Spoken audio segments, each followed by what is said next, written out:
money, your stories, your freedom. The Peter Schiff Show.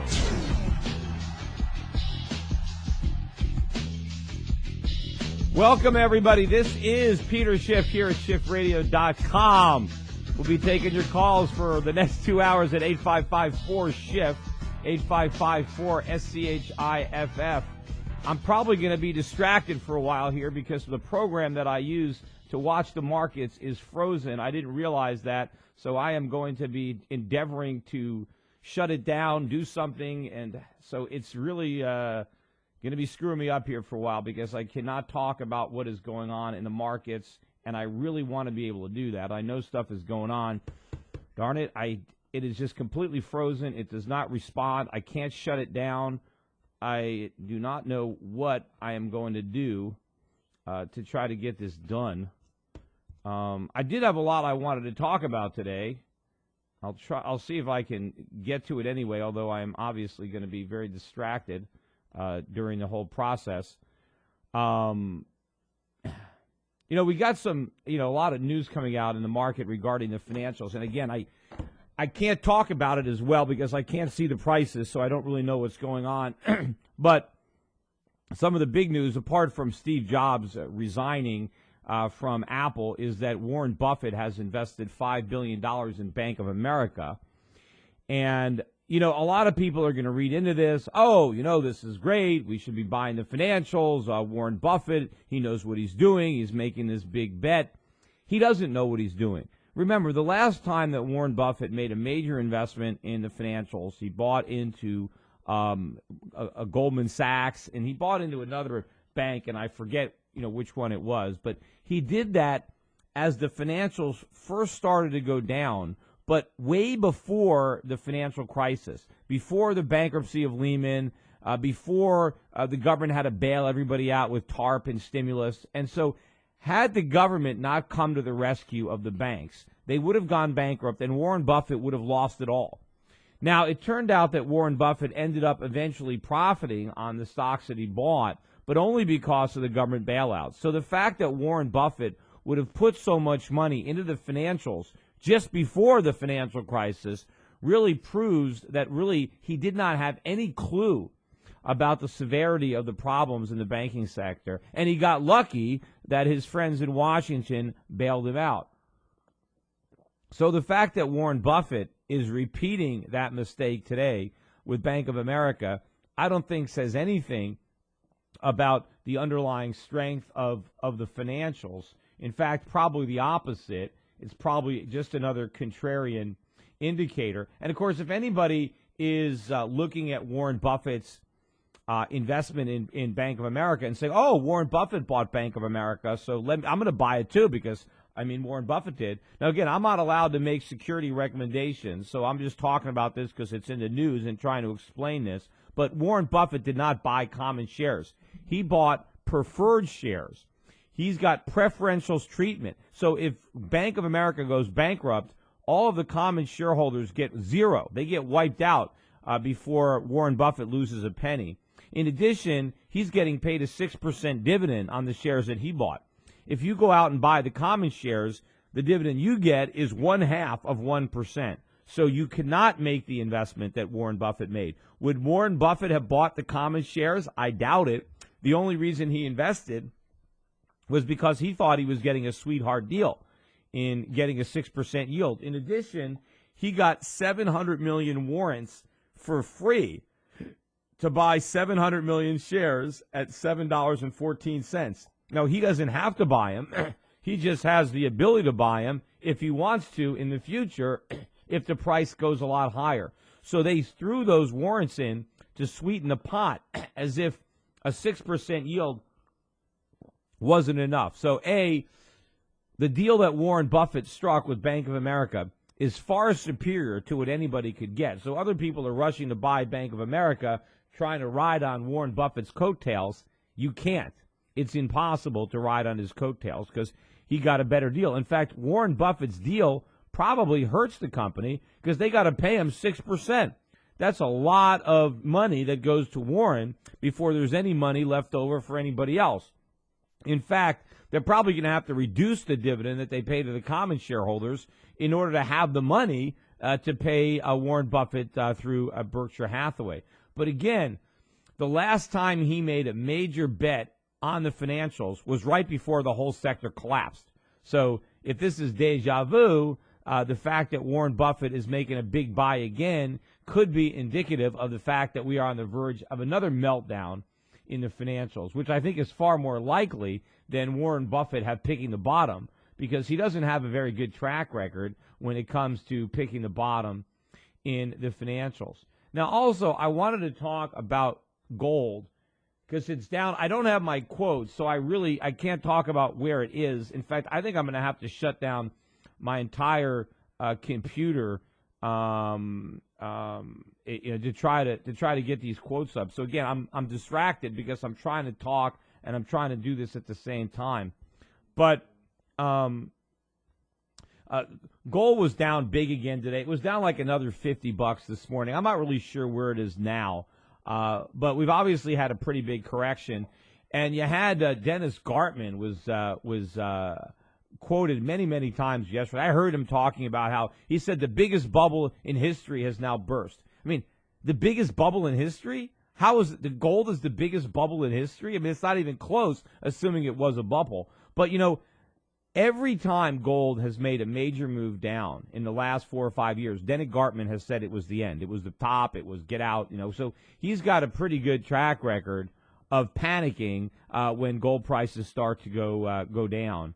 And he claims that they sold a third of their position or half of their position, and maybe they did, and probably that was good timing from a trading perspective. But he always overreacts to these declines and claims that that's it. Look out, it's going way down. And so that's what he's saying again. I don't think there's any major reversal going on, based on what we've seen. And, one of the things that Warren Buffett claimed as proof to him that this was a bubble and it was bursting was he claimed that the fact that the value of the gold ETF, GLD, it exceeded the value of an ETF on the S&P 500. And he said that's crazy. The gold market is not worth more than the entire U.S. stock market. He brought up the real estate bubble in Japan and said, hey,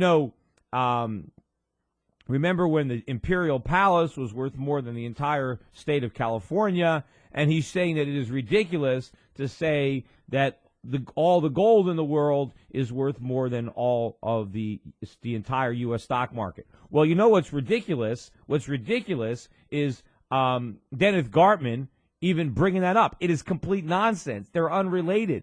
GLD simply represents one security, one way of owning gold.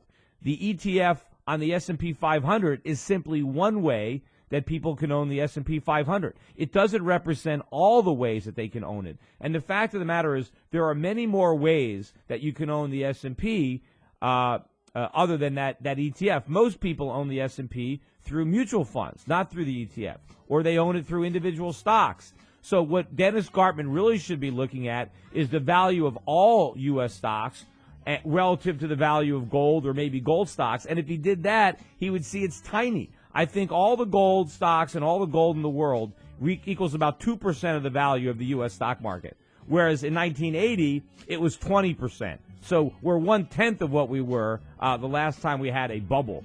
So he doesn't know what he's talking about. Anyway, I will be back in a few more minutes, so don't go away. You're listening to the Peter Schiff Show on SchiffRadio.com.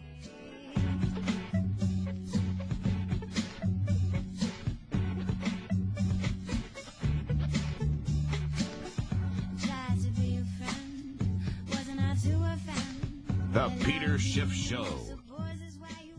It's clear to just about everybody that the global economic sands are shifting. Have you positioned your investments to help ride the $10? Luckily, Peter's intelligence is growing twice as fast. That's incredible. Welcome back to your source of sanity in an insane world. It's the Peter Schiff Show. Welcome back, everybody. This is Peter Schiff at SchiffRadio.com, and my quotes are back on. I was able to restart this computer during the break, and gold is indeed still down, but it's off its lows, only down about $33 on the GLD Silver's actually now back in the black, barely up maybe 15 cents or so. But the gold stocks are actually positive on the day. And as I've been saying, that needs to happen, right? Gold stocks need to catch up a lot. They don't, gold doesn't have to go up from these levels based on for the gold stocks to make a ton of money. Gold can keep falling. Gold can go down a couple $100 even from here. And I think these gold stocks would be an incredible buy given the current prices. I mean, that's where Warren Buffett should be putting his money. But, of course, the gold companies aren't desperate. They don't need the money like Bank of America. Bank of America, as far as I'm concerned, is insolvent. And as I said, I have my money there because I'm confident that when they go under, they'll get bailed out. But anyway, and Bank of America shares are up almost 16% on the day, and they're off their highs by about 10%. They were up even more. They got as high as 880. They closed yesterday at 699. Right now at 810. So, and it's all the financials that have been the big dogs. They're all rallying now on this vote of confidence from Warren Buffett. And again, as I said before the break, the last time he made a vote of confidence in the financials, it was just before the whole sector completely imploded and needed to be bailed out by the federal government. And if it wasn't for the Fed and Congress, Warren Buffett would have lost his butt in the financial crisis that he totally was oblivious to. He had no clue that it was coming, even though he operates in that industry. So his judgment, I mean, he's a smart guy when it comes to a lot of things, but he doesn't know, I don't think he understands the banking sector and the economy all that well. He made money on Goldman Sachs. Yes, of course, despite him. He made money despite the fact that he bought in before the collapse, but again, only because of the bailouts. Now, you're going to say Warren knew that the companies would fail and then get bought out? I doubt that. He just got saved. I mean, he was lucky that bailout happened. But in any event, I want to go and grab some people that are on hold. We got a guest coming up, an author coming up after the break, so let me take some calls before then. First up is Alex calling in Fort Lee, New Jersey. Alex, you're on. Hey, I wanted to talk about the Perth Mint program that you advocate. I saw some stuff online, and the more I research it, the more it's kind of scaring me. Apparently there was this Banking Reserve Act passed in Australia in 1959 that whenever you are transporting gold out of the country, the Federal Reserve of Australia has the right to declare a price that they think it's worth, and anything excess of that has to be delivered to the Australian government. So I was wondering if you could talk about that. Seems like a pretty big confiscation risk that it is a law that's already passed. I have no idea. I haven't heard anything about that. I mean, usually the criticism of the Perth Mint program comes from competitors that are trying to scare people into thinking that, it's not really there, the gold's not there, you just get a certificate. Because the Perth Mint offered a really, really good deal. It's a great way to buy, particularly gold now. Silver, for a while, they had no storage costs. Now there are some storage fees. So it's not as good a deal as it used to be for silver, but it's still a great deal for gold because you can buy and sell gold and have it stored in Australia for free. I just saw Mark Faber on CNBC the other day talking about the need to buy gold, but he said the important thing to do is make sure you store it outside the United States and have it in different facilities, which is exactly what I've been saying, that you've got to get some gold outside the U.S. And I think to the extent that you do that, I think having it over in Australia with the Perth Mint, with the government guarantee and Lloyd's of London reinsuring it, I think it's among the safest ways as far as security, not meaning that the price of gold can't go down, but as far as protecting it from theft, I think keeping it over there is among the most secure storage facilities that you can have.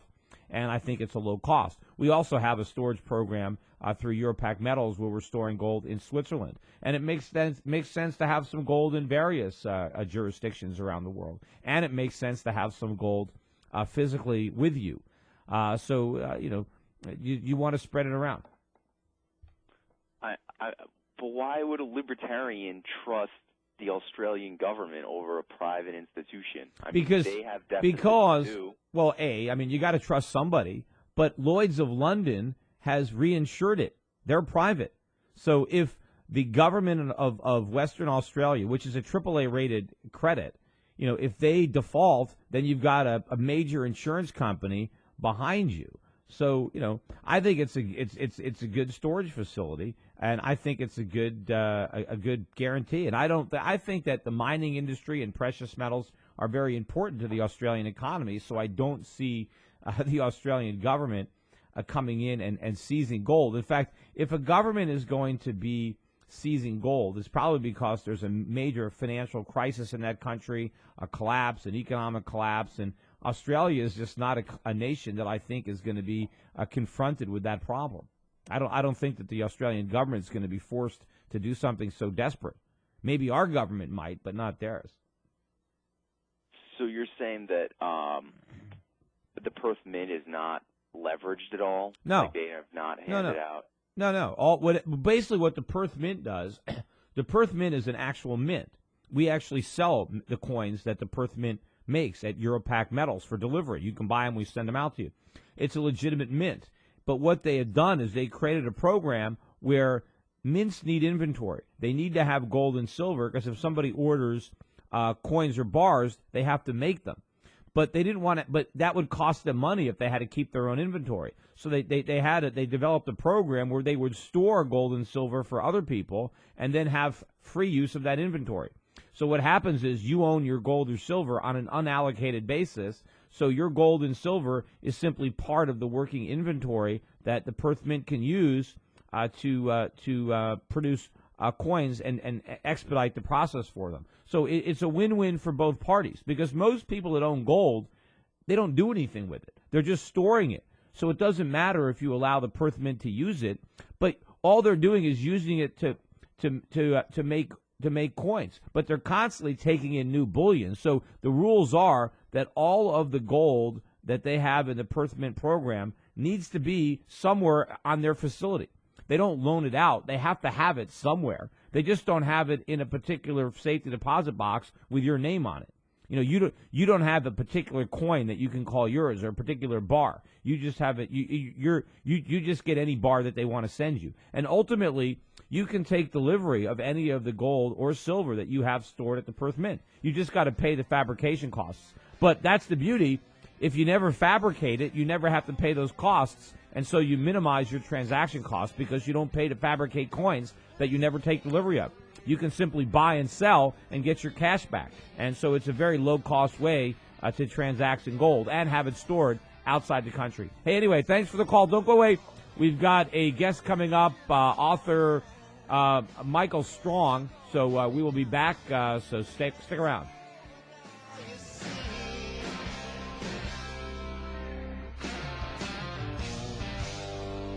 It's the last time you're gonna hurt me. The Peter Schiff Show. Hi, this is Peter Schiff. I founded Euro-Pacific Precious Metals because many of my clients were being banned. That's 855-472-4433. Radio. The Peter Schiff Show.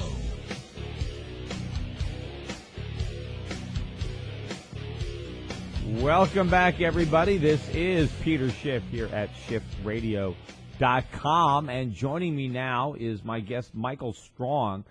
He is the CEO of Flow, which is a nonprofit group that he co-founded along with John Mackey of Whole Foods. They are dedicated to liberating the entrepreneurial spirit for good and focusing on creating sustainable peace, prosperity, and happiness for all. He is the author of Be the Solution, How Entrepreneurs and Conscious Capitalists Can Solve All the World's Problems. So he spent about 15 years in education, starting out as a public school reformer, then creating a series of private schools, and then a charter school in New Mexico that was ranked 36th best public school in the United States. He's also the author of The Habit of Thought, from Socratic seminars to Socratic practice, and the founder of Innovative Socratic, a Montessori and I don't know, I'm not even trying to pronounce some of these words, Paideia School. I don't know, maybe you can correct me. Anyway, Michael, welcome to the show. Thank you, Peter. Delighted to be here. Well, first of all, I mean, tell me about Flow. I mean, when did you start that organization up, and what is it achieving? About 8 years ago, John Mackey and I had lunch, and we quickly realized that we both came from the left. We're cultural liberals, love, peace. John wanted to give peace a chance, helping people, all that kind of stuff. But we were libertarians. We realized that government can't do anything substantial except get out of the way, and that entrepreneurs are really the means by which solutions take place. So we realized all our friends on the left loved our focus on doing good, but thought we were crazy for believing in entrepreneurs and markets. And a lot of the people on the right were excited about entrepreneurs and markets, but didn't really, understand the passion for doing good in the way that we came from the left. Yeah. Kind of Although so I would say though, that just because you're a capitalist, I mean, when it was kind of like George Bush's, I'm a compassionate conservative, as if most conservatives weren't compassionate. I think they're just as compassionate as people on the left. They just understand that the best way for society to prosper and for the poor to be lifted from poverty is to get government out of the way and allow businesses to pursue their own self-interest. And in so doing, by an invisible hand, they will benefit the poor far more than the clumsy hand of government would. Fair enough, but also some of us like to do good. I've got nothing wrong with people making money in an honest way, but also some of us just like to do good. And isn't that good in and of itself, though? If I want to make money in an honest way, and in so doing, I start a business, I produce services or goods that people want, I employ people, aren't I doing good even if I'm not trying to do good? In general, yes, as long as you're not using government to keep other people, off the playing field. Well, that goes without saying. So that, you're doing good just by going out there into the world and trying to provide for yourself and your family the best way you can and make a profit. In and of that's doing good all by itself. Sure. Yeah. And I'm agreeing with you on the intellectual point, but one of the things that John and I saw is that we need to rebrand capitalism, because some of us, in addition to that intellectual point, we really do like to do good. One of the things we did when we started Flow was we looked at magazine covers on the right and the left. Mm-hmm. Magazine covers on the right had dollar signs and military weapons and all sorts of big heavy things. Uh-huh. On the left had flowers and babies and trees and and as long as people who believe that entrepreneurs and markets only brand themselves as, look, selfishness is good. Mm-hmm. Yes, we agree selfishness is good, but we need to show that some of us, just like people on the left, we like babies and flowers. Yeah, and, I agree with you that I agree with you in a branding problem. And the perception is that, capitalists are greedy and they're making money by exploiting the workers, and they're getting rich by making everybody else poor. I understand that we lose the battle of propaganda with the left, and so certainly we want to do that. But I also, some of all the big philanthropists, the people that give the most to charities, they're generally entrepreneurs who went out and made a lot of money, and they're giving a lot of it away. So there are a lot of rich people who are doing good. But yeah, I agree that the public perception needs to change, and anything you can do to try to improve the perception of the capitalist and of capitalism in general would be a major victory. Absolutely. And then, kind of to go to the next step, we had 3 programs. One is Conscious Capitalism, which is a group of companies that identify themselves as having a deeper purpose beyond making money. Again, they're not saying making money is bad. One of John's first things is you got to be profitable. In order to do more good, the more profitable you are, the more good you can do. But, the companies that are thinking about what deeper purpose they have, we have something called Peace Through Commerce, where we look at ways in which markets and entrepreneurs could create peace. There are a huge amount of evidence showing that economic freedom is the foundation for peace. Accelerated Women Entrepreneurs, where we promote developing world women entrepreneurs beyond microfinance. Actually met my wife through that. She's a Senegalese entrepreneur, and part of our insight was women running $20 million, $50 million companies around the world is more powerful to raise women's status around the world than are all sorts of campaigns for equal rights in many cases. There's nothing like having a powerful woman entrepreneur out there. And then finally, I'm creating free cities. I'm working on a project to create free cities around the world where we use entrepreneurial techniques to create islands of world-class business law. Because again, the world is poor because they don't have adequate commercial martial law everywhere. Yeah, also too, one of the virtues of profits that, as always, people sometimes they overlook is that profits send an important signal. The fact that you're able to generate a profit means that you're doing something good. It means that you're taking scarce resources, land, labor, and capital, and combining them in a way that's efficient and that is benefiting society because it leads to a profit. When you have a loss, it's the market's way of telling you, stop what you're doing. You are wasting resources. You are combining these resources in a way that destroys value. So profits say, hey, do more of it. You're doing a good thing. And losses say, cease. Stop. You're destroying value. And that's why capitalist systems work so good, because profits are guiding all the resource allocations. But when government does it and you take the profit away, there's no way to know if you're making a mistake. And so you just keep on making them, and they get bigger and bigger and bigger. Well, I agree, although I always say in properly structured markets, because the left grabs on to all the ways in which markets are not properly structured, and they see exceptions to all the truisms you're saying. So, for instance, in cases where there are environmental externalities, or it's not strictly true that profits are aligned with creative capacity. Education and healthcare are so disastrously dominated by government that profitability does not track contribution. Oh, well, of course. Well, once the government gets involved and it puts in various subsidies or tax-based incentives or grants, well, then capitalism goes out the window because you no longer have it. Well, exactly. And Gene Epstein, the economics editor of Barron, has a wonderful term called crapitalism, contraction of crony capitalism. And almost everything the left hates about capitalism is actually crapitalism. So yes. We just want to be really clear. Authentic value creation under a properly structured capitalist system, profit is aligned with value creation, and it's the most wonderful miracle, the greatest technology the human race has ever created. Yeah, and it's interesting that the things that the left generally finds most what's the word, problematic or whatever, the problems that the left has with capitalism are mainly the ones that are created by the government interference in capitalism. So that if we had more capitalism, they wouldn't have as much to complain about. Exactly. As I said, it's mostly capitalism. Yeah. And one of the things I focus on is entrepreneurial value creation. People in the tech world, people see entrepreneurs have created value. What they don't realize is every time when capitalism is functioning properly, entrepreneurs create value. It's magic. They create something out of nothing. Well, we will continue this discussion after the break. You're listening to The Peter Schiff Show on SchiffRadio.com.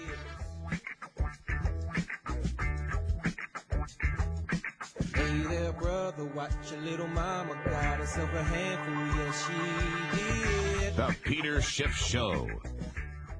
Do you take Viagra? What if we could promise you the same results for less than $3 a pill? Look, at 18... Socialist econ professors across America. We're sorry. Peter Schiff is back on the air.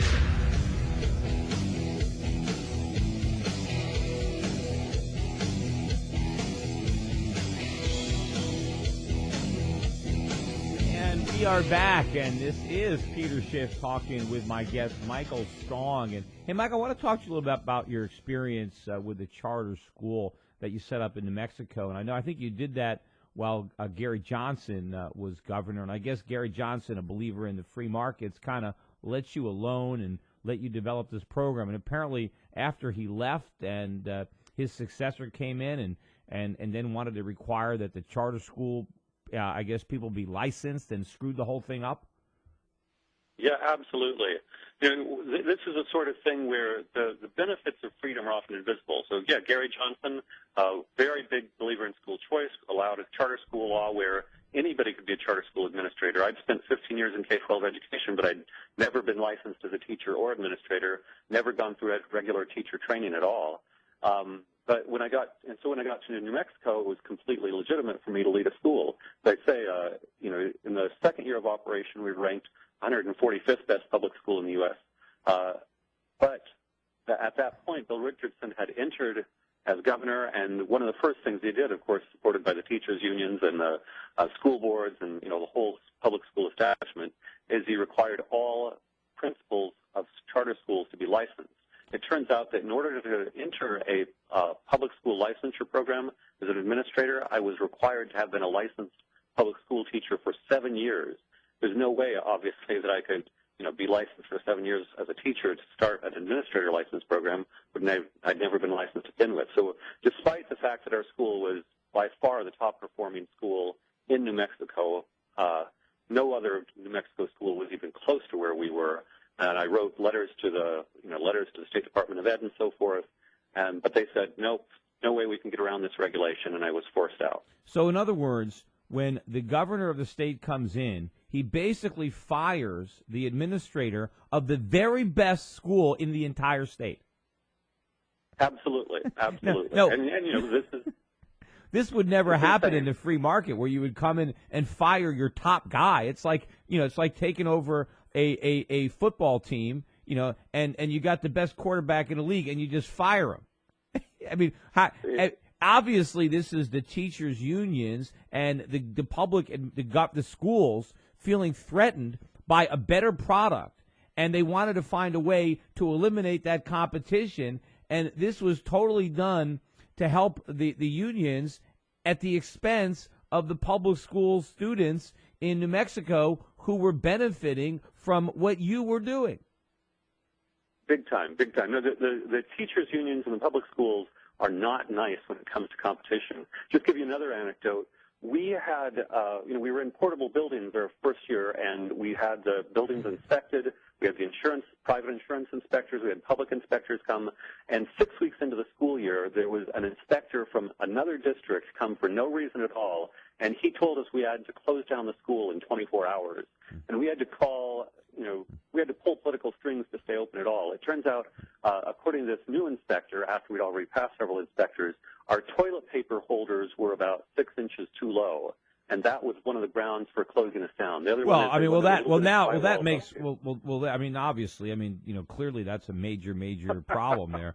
I don't know how you could have been so reckless with those toilet paper. I mean, after all, that's obviously a complete hazard. But so what happened? Yeah. What happened to your school after you were forced to resign because you couldn't meet the qualifications? It was impossible. What happened to the school?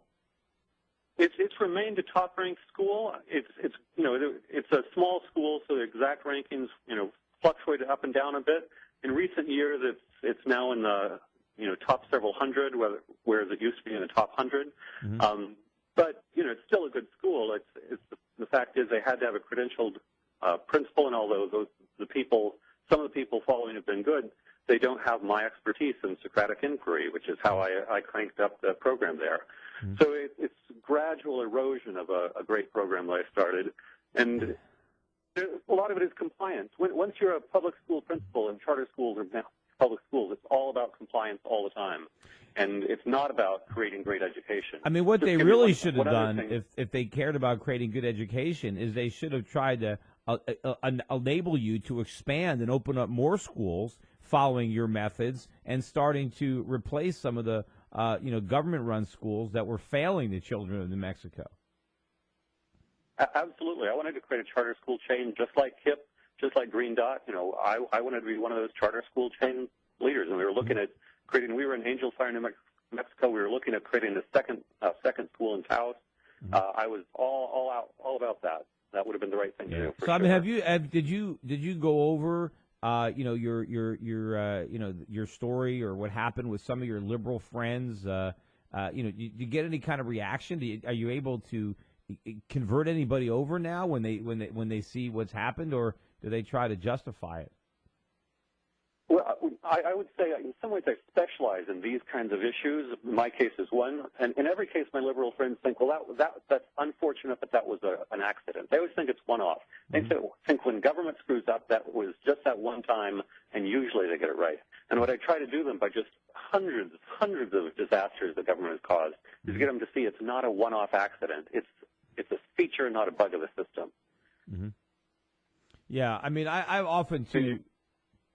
Joke that when the left wants to vilify a businessman for trying to pay lower wages or keep his costs down, and ultimately I say, look, it's not because of the businessman, it's because of his customers. It's the customer, it's the consumer that's greedy. The consumer wants low prices. I said, if you found one of your liberal friends, say, hey, why don't you open up a restaurant and call it Liberal Cafe?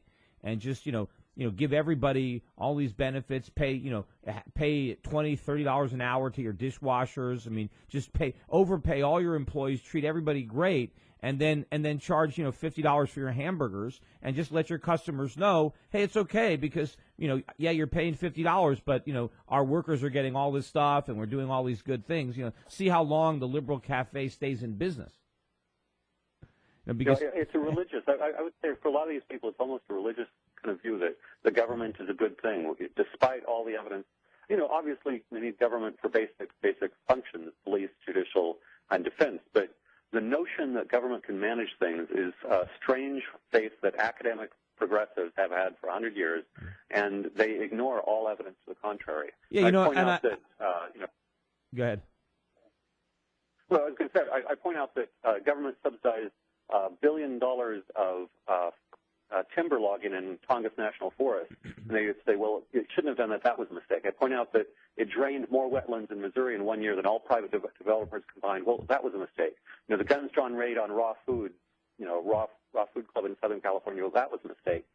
Innocent people getting killed in drug raids, well, that was a mistake. And go on and on and on every time. Well, that was a mistake. How many of these hundreds and hundreds of mistakes do you do before you realize, wow, maybe something's wrong? Yeah, and you probably think with a guy like with John McKay, with his Whole Foods, so many of his customers are probably, from the left, and they should realize that, but they love shopping at his market and realize, well, what is the motivation behind that market? The motivation is profit. The motivation is to try to service a market. And they can't even realize that it's capitalism. It's the forces of profit seeking that is producing a market that is providing them with the types of food that they want to buy. It's not government that is creating Whole Foods. It's capitalism. Well, and I think part of it is they demonize capitalism. They demonize anybody who's not one of them. It's interesting how John and I both identify as libertarians, and they love to demonize libertarians even more than conservatives. I know. Well, look at Ron Paul. Look at how they jump all over him. But anyway, I want to ask you, go ahead. How do people, if anybody listening wants to get involved with the Flow organization, how do they do that? There's email. They can join our newsletter, contact at Flow Idealism, comes to our headquarters, and we can get them involved in various projects. Depends on if they're more interested in conscious capitalism, peace through commerce, accelerating women entrepreneurs, or the Free Cities movement. But we have groups that are associated with each of those, and they can hop in and play as active a role as they please. And it's nationwide? It's nationwide, absolutely. All right, well, great. Well, it sounds like you've got a good organization there, and I wish you and John the best in continuing with it. And, hey, I really appreciate you coming on my show and look forward to maybe having you on again sometime. Everybody else, stick around. We've got a full hour coming up with a Peter Schiff Show here on SchiffRadio.com, the gold standard in talk radio. We'll be right back.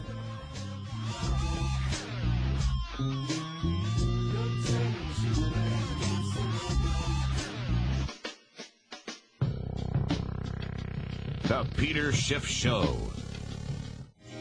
You can always access the Peter Schiff Show commercial-free and on demand by becoming a Schiff Premium member. Means in the next boom, your kids don't go to college and they've repossessed your Bentley. Are you with me? The revolution starts now. We have to pass the bill so that you can find out what is in it. Turn those machines back on! You are about to enter the Peter Schiff Show. Show me the money! If we lose freedom here, there's no place to escape to. This is the last stand on Earth. The Peter Schiff Show is on. Call in now. 855-4-SHIFT. That's 855-472-4433. I don't know when they decided that they wanted to make a virtue out of selfishness. Your money, your stories, your freedom. The Peter Schiff Show. Welcome back, everybody. Hour 2 of the Peter Schiff Show is underway. We're taking calls at 855-4-SHIFT, 855-4-SHIFT. And anyway, I've got some sound that I want to play from Dennis Gartman, again, calling the end of the gold bull market, something he has done repeatedly over the past 5 years or so. Maybe my producers could try to find some of the sound from the last time Dennis Gartman proclaimed that the gold bull market was over. Although one thing that's always amazing about Gartman is that even though he's claiming that the bull market is over several times in the past, somehow when it's making new highs, he's always acting as if he's been there all along, and he's long, and it's moving from the lower left to the upper right or whatever, and so you would never know from the media attention that he'd called it the top of the market, several times in the past. And obviously each time it's been wrong because, we've made new highs. And so I'm confident that this time is no exception, that he will once again be proven wrong, although nobody will bother to point it out. I mean, I've pointed it out, but who am I? But the media will never point it out. And I'm sure when gold is at, $2,000 an ounce, he'll be on there talking about how he's long gold. But anyway, before I do, I want to take a couple of calls. There's been some people that have been holding for some time, including Jeremy, who's on hold now from Brisbane, Australia, for the better part of an hour. So, Jeremy, thanks for your patience and welcome to the show. Jeremy, you there? Is my Australian caller on the line? Let's go ahead and move on. All right. Well, I guess I don't know what happened to him. I thought he was holding on there. Anyway, I'll take Peter from Clearwater, Florida. Peter, you're on. Hello? Yes, Peter, you're on the air. All right. Maybe there's a problem with the phones. Let me just try to play some of that sound before I even take another caller, because maybe there's something wrong. So I will go to that Gartman sound after all. So let me start with cut number 3. I think you have a lot of hedge funds, huge funds that are caught long. The gentleman who made an awful lot of money in the mortgage market on the downside is long an awful lot of gold, and I think we're starting to see some liquidation there. I honestly, as the hours and the days go by, look at yesterday's action and today's action and think this was a bubble that did in fact burst. When the cab drivers of the world tell me 2 weeks ago that they're selling all their stocks and buying gold, I have to think twice about being long of gold. So again, he is calling it a bubble that has burst.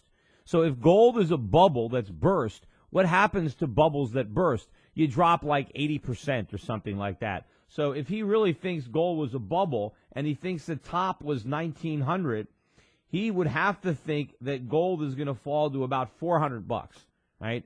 If he doesn't think that, if he thinks gold's only going to go down to 1,500, then how can he call it a bubble that has burst? I mean, bubbles don't just go from 1,900 to 1,500. So if Dennis Gartman is really using the word bubble to describe the gold market and he believes it's burst, then he has to think it's going down to $400 an ounce. Now, I doubt he thinks that, but he always wants to take credit. He always, in case the market collapses, he wants to say that he called it a bubble. But of course, once it makes a new high, he doesn't come back and say, "Gee, I guess I was wrong." No, he's never said that. He always completely has amnesia when it comes to that. But he's saying all these hedge funds are caught long, like the guy that shorted subprime mortgages. He's talking about Paulson. That he's not caught anywhere. He's been long for years.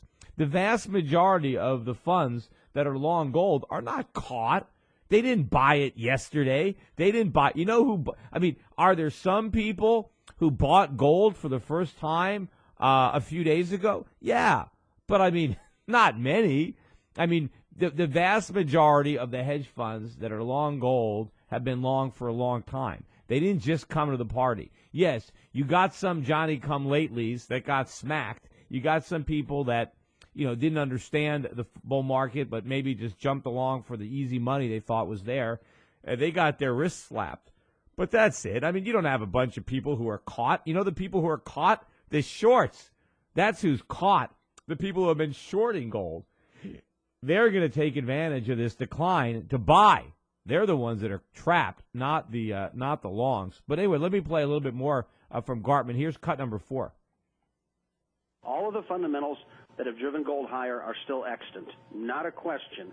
But every bull market always ends when the fundamentals that drove it higher are still extant.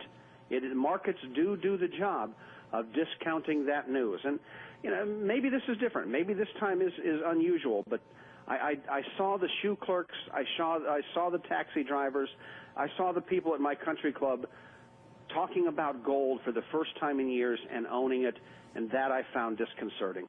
Okay, so he is saying that the bull market, the bubble has burst because he sees the clerks, the taxi cab drivers. I don't know what cabs he's getting in. I've never been in a cab where the driver was telling me he had gold.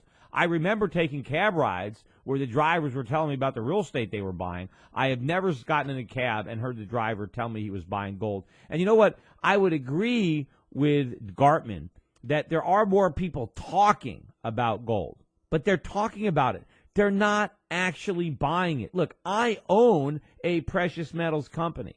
I see on the ground floor what is going on. There is not a rush. Our phones are not ringing off the hooks. Yeah, our business is growing, but it's still very small. And there isn't even a meaningful pickup in business. In fact, it's been pretty slow over the summer. I mean, he doesn't know what he's talking about. The interest in gold among the general public is tiny. Nobody is buying. This is not like the NASDAQ. This is not like real estate. Who is he kidding? Now, maybe he's just saying this because he, wants to get the media time. He wants to call it because he knows if it collapses, he can say, I did. And if it's not the end, if it goes up, he knows everybody will forget what he said because they've forgotten all the other things he said when he called it a bubble. And part of the reason he thinks it's changed around is he thinks Washington is getting his act together. He's talking about that the government is getting the deficit under control and all this stuff. None of that is happening. In fact, it's to the contrary. But anyway, let me try to go back to some phone calls, see which guys are working. Matt, are you there from Cleveland, Ohio? Yes, thanks for taking my call, Peter. Thanks for calling. Hey, one thing I was wondering, could you briefly, this is a switch of the topic. I've been meaning to try and call you for a little while and get your opinion on this. Could you do maybe a brief contrast of the mortgage-backed securities and those type of swaps that largely led to the problems that we saw in 2008 versus the interest rate swaps that are still pretty big in the market? And specifically, is there a threat, is there a danger that, changes in interest rates, U.S. Treasuries particularly, could cause a lot of these interest rate swaps to go bad? And the reason why I ask is because I know that the, at least if I remember the comptroller's data right, mortgage-backed type derivatives were, maybe $10, $15 trillion market in the United States, whereas interest rate swaps, I think, are over $100 trillion. So, yeah, well, there are a lot of similarities and some differences, and I will talk about that with you when we return from this break. So stick around. We've got a lot more of the Peter Schiff Show coming up on SchiffRadio.com. There's battle lines being drawn. Nobody's right if everybody's wrong. Young people speaking their minds. The Peter Schiff Show. It's clear to just about everybody that the global economic sands are shifting. Have you positioned your investment dollars? Luckily, Peter's intelligence is growing twice as fast. That's incredible. Welcome back to your source of sanity in an insane world. It's the Peter Schiff Show. Welcome back, everybody. This is Peter Schiff at SchiffRadio.com, and we've been talking with Matt in Ohio regarding interest rate swaps and the similarity or the risks that they present. And going back to the securitized mortgage products, I mean, part of the problem there was that the existence of these products themselves helped to perpetuate the housing bubble, because since Wall Street was so interested in securitizing mortgages because there was so much money being made in the process and there was so much demand for securitized mortgages, the major buyer being Fannie and Freddie, which was part of the problem. But also there were buyers around the world that were looking for higher rates of return because the Fed had interest rates so low. And so that made these mortgage products, which, of course, were all getting rated AAA when they shouldn't have been, but it made them very attractive to people all around the world that were loaded up with dollars. After all, the dollar was the reserve currency. We had huge trade deficits that the world wanted to recycle, and they wanted something other than treasuries to recycle the trade deficits into. And so there was all this demand that was being created or perpetuated by the ability to securitize the mortgages. And so Wall Street needed mortgages, and so that's one of the reasons that lending standards were driven so low, was because we needed more mortgages. And once they ran out of quality borrowers, they needed to, scrape the bottom of the barrel. So the existence of these products helped perpetuate the crisis and cause it. It wasn't so when the mortgage market collapsed, it wasn't simply that we had this problem with the securitized mortgages. They helped cause the problem. But the big problem, of course, was the ownership and the widespread ownership of these mortgages and the counterparty risk that came into play versus companies like AIG that had insured these mortgages. That's where you get the similarities with the interest rate swaps, because what's going on with these swap contracts is you have some people on one side of the contract that are hedging, and the other side of the contract can be another hedger that's hedging the exact opposite risk, or it could be a speculator that just wants to spec that. But generally what you have is you have somebody that's trying to swap a fixed rate for a variable rate. And that's what's being swapped. And so either you're going to have a fixed payment or one that varies. And there are some people that maybe you have a stream of interest income that's variable, but you don't want that risk, so you want to hedge it out because you would rather have a fixed rate that what is, and somebody might take that risk and take the variable rate. But the problem is going to come if and when, and I think it's more of a when, not an if, when we get a big spike up in interest rates, because then the question is, will the counterparty to that swap be able to live up to his obligations? And if he doesn't, will he fail? Will the other party that was counting on that obligation, what will happen to him? Will there be a bailout? There is a lot of risk in the system given the enormity of the swap market and what might happen to the players when we get a big move up in interest rates, which I think is coming. You follow me? Right. Yeah. I mean, that was basically my my concern on it, because the problem is that the size of the market is so big that the third party risk is astronomical. I mean, even if these things are on the books balanced out, I guess that's the argument, right? Well, there's $200 trillion in interest rate swaps roughly, but everybody's got them balanced out, so they owe roughly, what they, their assets are roughly equal to their liabilities. But the problem is, an asset is just somebody else's liability. Right, but let's say somebody is guaranteeing on a swap. Somebody is taking the interest rate risk, and if all of a sudden interest rates go from very low and they shoot up 10 point, where's the extra money going to come? Because if somebody says, hey, if I've swapped into a variable stream and I'm getting a rate that's going to float, and somebody has got to pay me that floating rate, and all of a sudden rates spike up, where are they going to get the money to make those payments? What if they don't? What if they don't have it? Because they're getting a fixed rate. So if somebody is receiving let's say a 3% payment, and they've been paying me 2%, and they're getting 3%, and all of a sudden they're still getting 3%, but they owe me 10%, that could bankrupt them. And then what happens? That's where you get the counterparty coming in, because it's like if there's a major earthquake and you've got earthquake insurance, well, what happens if the insurance company gets so many claims that it can't pay because the earthquake did too much damage, right? So if there's a huge tremor in the financial market in that you get a big spike in interest rates, is it possible that all the people that insured against that happening is it possible that they can actually pay all the claims that have been pay off all the policies that have been written? I think the answer would be no. Right, and one example that I saw, just looking at, I'm pretty sure it was the Office of the Comptroller of the Currency, going with the largest U.S. Swap insurer was, I believe, J.P. Morgan. I think they've got around $100 trillion in swaps. Now, I don't know how much of those are a liability and how much are an asset.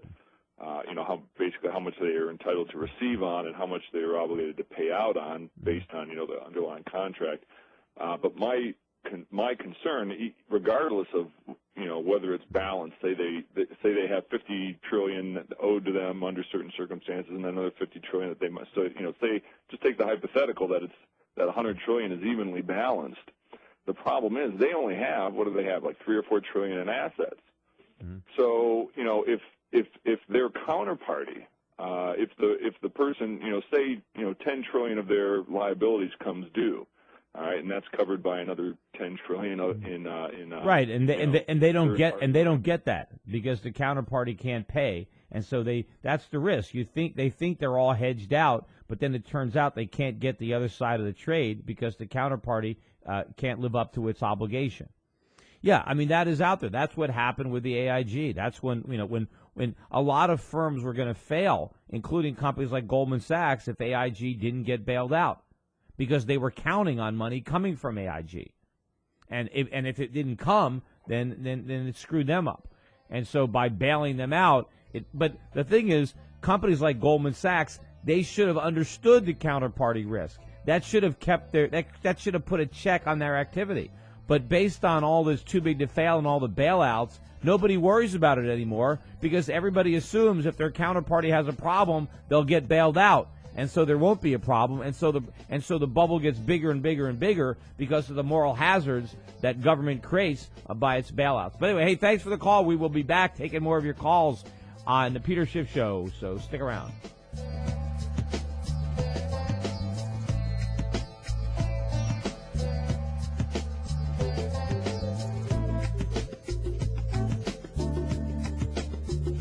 The Peter Schiff Show. Hi, this is Peter Schiff. I founded Euro Pacific Precious Metals because many of my clients were being bamboozled. That's 855-472-4433. The Peter Schiff Show. Welcome back, everybody. It's Peter Schiff here at SchiffRadio.com. And, the markets have had a pretty big sell-off, although I guess not big by recent standards, but the Dow is down just over 100 points. Bigger move in Europe, the DAX, the German DAX is off 112, which percentage-wise is about twice the percentage move here in the U.S. And I think this decline started in Europe. Not really sure what the catalyst was. The dollar has also rallied on the weakness in global stock prices. The financials have lost back most of their morning gains, although Bank of America, is still positive, but trading near the lows of the session. Still up, though, up over 13%. I want to play an interesting sound clip. This is a kind of a flashback we happen to have from President Obama from the 2008 campaign. This was July 3rd, 2008. And listen what he had to say about President Bush and all the debt that he had run up during his 8 years, or not quite 8 years at that time, in office. Cut number 6. The problem is that the way Bush has done it over the last 8 years is to take out a credit card from the Bank of China in the name of our children, driving up our national debt from $5 trillion for the first 42 presidents. Number 43 added $4 trillion by his lonesome, so that we now have over $9 trillion of debt that we are going to have to pay back.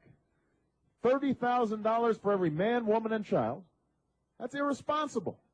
It's unpatriotic. Okay, so let me get this straight. By his lonesome, in 8 years, President Bush added $8 trillion to the national debt. Now, of course, it wasn't really by his lonesome. He had a lot of help from congressmen and senators like President Obama. But let's take Obama at his word, and let's say that it was all Bush's fault. After all, he blamed the whole thing on Bush, even though he had help. But let's just say, okay, it's all the president's fault. And so Bush is responsible for $4 trillion in debt in 8 years. And that is called unpatriotic.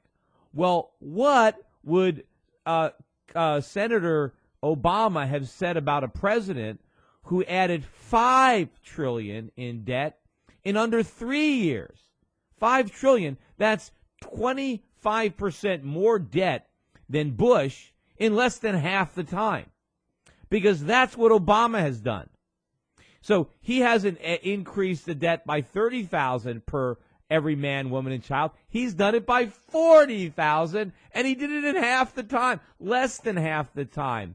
Now, if Bush's deficit spending was unpatriotic, you could probably say that Obama's is downright treasonous, in his own words. In fact, some of the Republican candidates should use these words against Obama, hang him with his own noose, because how would he describe this? Now, of course, Obama's going to say, well, I had no choice because the economy was such a mess. Well, Bush could have said the same thing. Well, I had no choice, right? Because, after all, he inherited the bursting of the tech bubble from Clinton, right? Bush walked into a recession in his first term, just like Obama walked into a recession. So Bush inherited Clinton's mess, and Obama inherited Bush's mess. But clearly, Obama ran up far bigger deficits during his time in office, his brief time,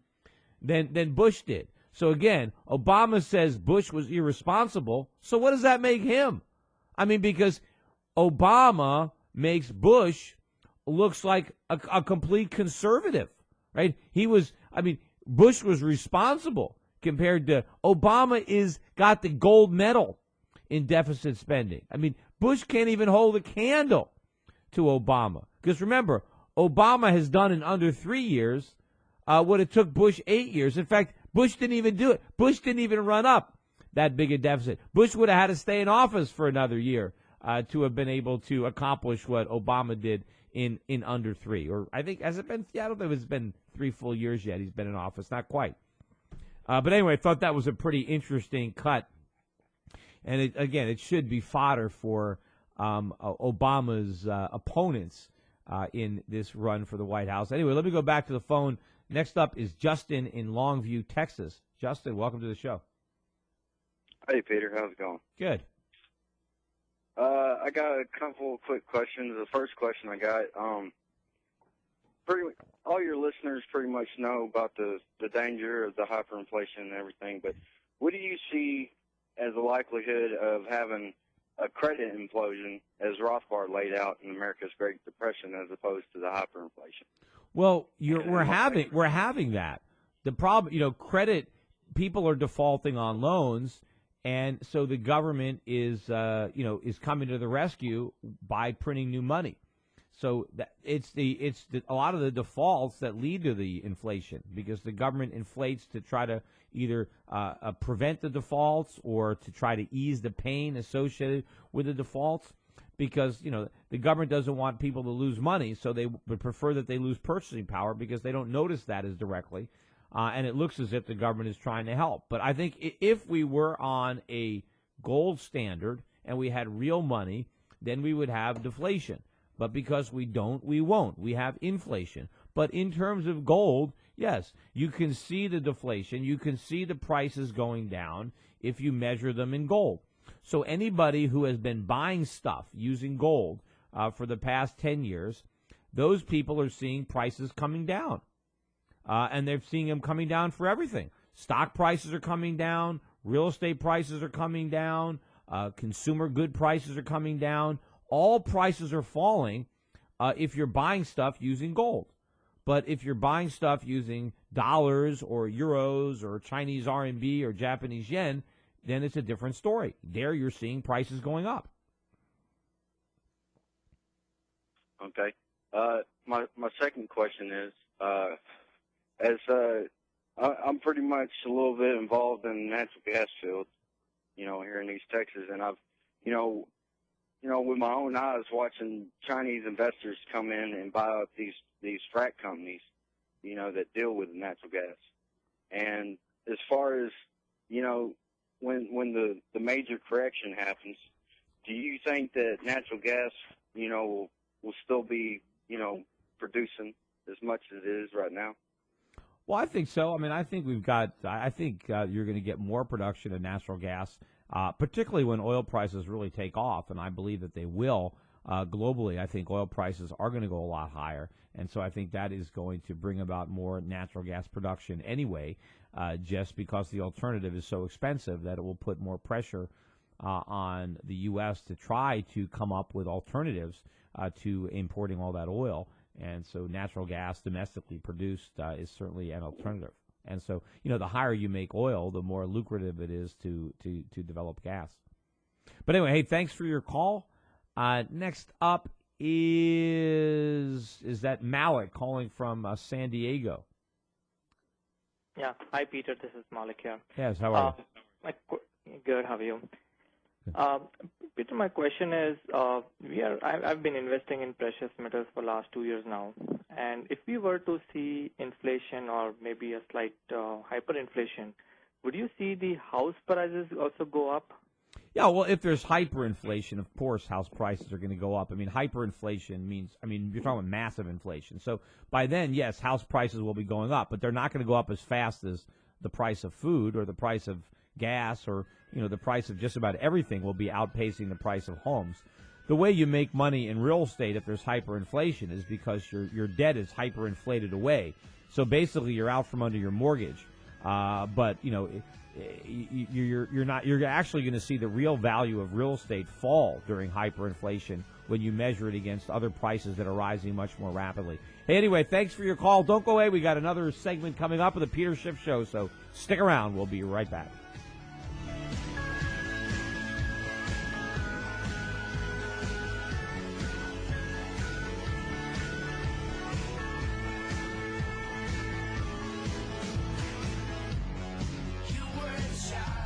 The Peter Schiff Show. Ever wonder why governments never run out of money? Whether spending or saving is the best cure for a The socialist econ professors across America. We're sorry. Peter Schiff is back on the air. Welcome back, everybody. The last segment is here, and again, the show went by very quickly. Looking at the markets, the Dow is now down about 140 points. These are near the lows of the day. While Dennis Gartman yesterday was talking about the precious metals bubble that does not exist, there was also a lot of action in one of the big bubbles that does exist in the U.S. Treasury market, which there was a huge drop in Treasury bond prices and big backup in yields yesterday. Today, the bonds are gaining back a small fraction of yesterday's losses, but we got to continue to watch that market. Because if there is a bubble, there's where the bubble is, and we got to watch for action showing that bubble may have popped. Because I think the popping of the Treasury bond bubble will simply fuel the gold market rally even further. That, contrary to a bubble, continues to climb a massive, massive wall of worry. Anyway, let me see if I can take a few more calls. Next up is Phil in Yorba Linda, California. Phil, welcome to the show. Good morning, Peter. Had a couple of questions regarding the precious metals. In your opinion, which would be the better long-term investment, gold or silver, and why? Well, I think they're both good to own. And again, I don't look at them as an investment as much as I look at them as savings. I think gold stocks would be an investment, but I think owning bullion is like owning dollars or euros or Swiss francs, although obviously with more volatility. If you own dollars and you're measuring dollars versus dollars, you have zero volatility. But as far as if you want something liquid that you're saving, I look at, you keep your gold now so you can buy other assets in the future, so you can buy stocks, so you can buy real estate. And so as far as a form of savings, what would be better, gold or silver? I think you want to have a combination of both. My gut feeling is that the percentage gains in silver will be higher than the percentage gains in gold, given the relationship between the two today.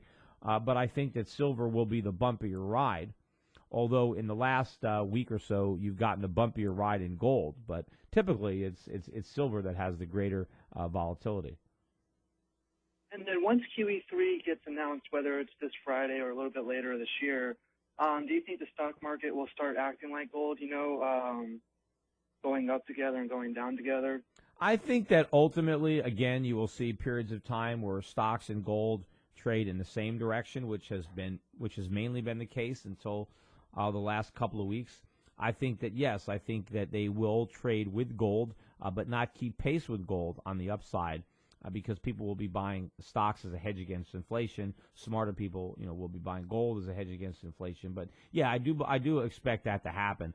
But ultimately, I think you'll have gold going up when stocks are going up, and you'll have gold going up when stocks are going down. I just think the fundamentals are very good for gold, and ultimately for the companies that are mining gold. But we will get more information potentially from the Fed tomorrow with the Bernanke speech at Jackson Hole. And they have been, the articles I've been reading over the last couple of days have kind of been lowering the expectations for QE3, even though I believe that QE3 is inevitable and, in fact, required if the Fed is going to maintain its pledge to keep interest rates at zero for 2 years. I don't see how the Fed does that without QE. I don't see how they do that without buying government bonds. Otherwise, rates would rise. To keep rates from rising, they're forced to do the QE. So I think the two go hand in hand. But we will see if we get any more clarity, any more specifics from Bernanke. If we do, if he does come out and announce something bigger in terms of money printing, I would expect gold to take off. If he doesn't, well, I think the market has already prepared itself for no news. I think that's part of what this recent sell-off was all about. So I think if he doesn't say anything, maybe gold sells off a little bit, but it might even rally as a buy the rumor, sell the fact. But if he does come out with a commitment, a la QE2, and it's labeled QE3, I would expect a big move up in gold, maybe even $100 or so in a single day.